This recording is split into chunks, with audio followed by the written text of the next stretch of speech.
The thing that I find most interesting and the thing that I think a lot about is who are we sort of at our core? What are we? Are we changeable? Are we malleable? The whole nature versus nurture thing has really come to define my life. It's time. It's time for you to level up. It's time for you to get out of your routines and start making it a reality and do something unique and different. Struggle a little bit, hurt a little bit, sacrifice, and dedicate yourself.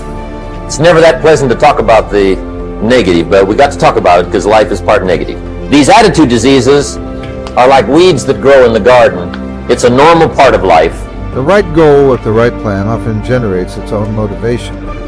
No matter how big your ultimate goals are, they are comprised of smaller goals that are manageable and easier to tackle. Treat yourself each time you reach one of these goals. It may be movie. 28, go motivate yourself. Stop chasing gurus and do the hard work. Night at home, or a meal at your favorite restaurant, or reading a new bestseller.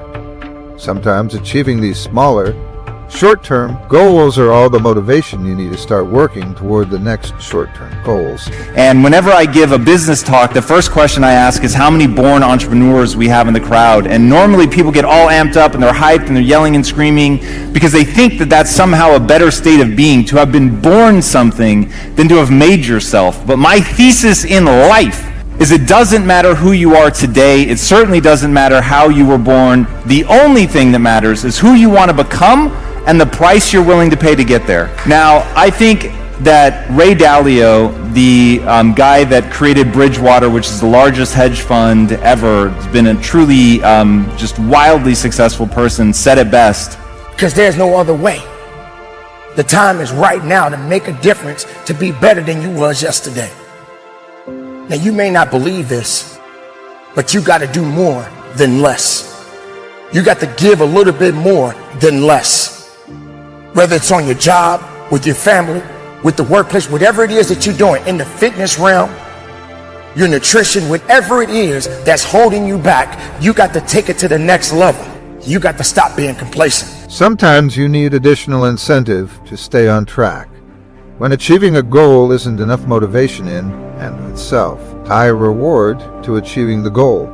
Treat yourself to a new book, a night out, or watch a favorite movie on Netflix for the 10th time. Accomplishing a small goal deserves a small reward. Accomplishing a large one deserves a large reward. You have an article published in a voluntary Bar Association e-newsletter. Treat yourself to a movie. You're appointed to a committee chair or to a board of an organization that deserves a larger reward. I don't know that the life that I have lived is better than somebody who wanted to live a stress-free, quiet life.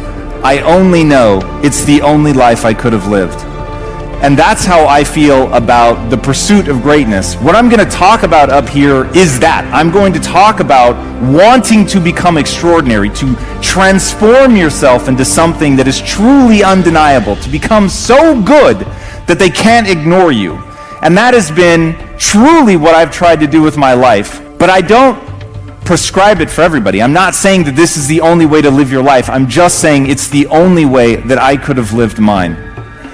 Now, the irony is I start about as far from pursuing greatness as you're ever going to get. And my parents taught me to be a good employee, to keep my head down, do as little work as possible, and avoid punishment at all costs. And that was real. That was my existence. I cheated my way through high school because I knew that I needed to get good grades, but I didn't want to put in the work. You're always looking for the easy way out. There is no easy. How can you be successful in life if it's easy? Why do you feel that easy is the best way to get to the level you want? How do you think a champion becomes a champion? A champion doesn't get it the easy way. A champion is a champion for a reason. And I'm not saying you got to get in the ring and knock somebody out, but you definitely got to knock out those excuses. You got to knuckle up, and you got to buckle up, and you got to be about your business. Why are you constantly making excuses? Do you really believe that excuses is going to save you? Do you understand what it means that you have to get to a level that you have never been in your life? Do you really have the mental fortitude to level up? This is the time right now for you to recognize the truth. about who you really are inside. Now, it's true that everybody doesn't have what you have. Here's a good phrase to note. Negative is normal. It's not successful, but it's normal. It's part of life. And here's the next key, in my opinion. You must learn to handle the negative. Don't ignore it. Handle it. Now, I know some people teach the other way. And listen to them. And listen to me. And then make up your own mind. Right? Don't be a follower. Be a student. But I say you got to handle the negative. You don't have to live in it. You don't have to dwell on it. But you do have to handle it, my opinion. I know some people teach, just turn your head real quick and say, there's no weeds, there's no weeds, there's no weeds. They'll take your guard. There's no relationship between that and eroding your self-confidence. In other words, self-confidence is really self-trust. So the first thing is, the people I know that are really happy are very self-aware. In fact, the best entrepreneurs I know are very self-aware. They're aware of their shortcomings, right? They want to improve them. They want to get to the next version of themselves all the time. And so, for me, self-confidence comes because I didn't have it. And I think anytime you meet somebody like yourself or myself who might now appear self-confident, because I really had to find tools and resources because I was so insecure and shy and introverted. So I had to find techniques and resources to build that up in me. And for me, it's very simple. It's the promises that I keep to myself. If I have a habit over and over of beginning to stack one on top of the other of keeping promises I make to me, not other people, the minute you begin to get external in your life, worrying about what other people think about you, right? You've lost all control, and it never fills you up. Sometimes you need additional incentive to stay on track. When achieving a goal isn't enough motivation in and of itself, tie a reward to achieving the goal. Treat yourself to a new book, a night out, or watch a favorite movie on Netflix for the 10th time. Accomplishing a small goal deserves a small reward. Accomplishing a large one deserves a large reward. You had an article published in a voluntary bar association e-newsletter. Treat yourself to a movie.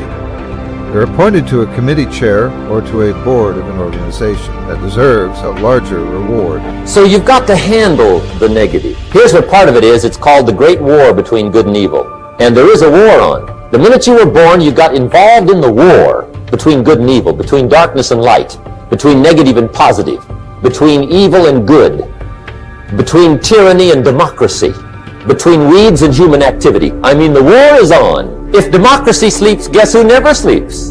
Tyranny. In the absence of light, guess what's automatic? Darkness. If good does not arouse itself and become active, guess what moves in? Evil. It's a war. A mental war, a physical war, a financial war, between enterprise and ease, between accomplishment and failure. It's a war. People's admiration, people's gratitude towards you will never fill you up. It's your own. It's your own inside.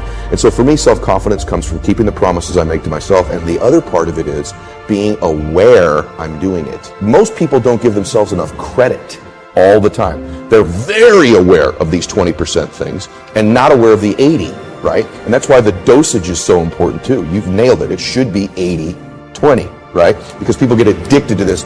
I'm not good at this. People don't like this about me. I don't feel good. Instead of focusing on the 80 and stacking it up. Wow, I did eat what I said I was going to today. I did get up when I said I was going to. I made the amount of phone calls. I treated people in such a way I promised myself. It's not just doing those things. It's rewarding it. It's being aware of it and stacking that up.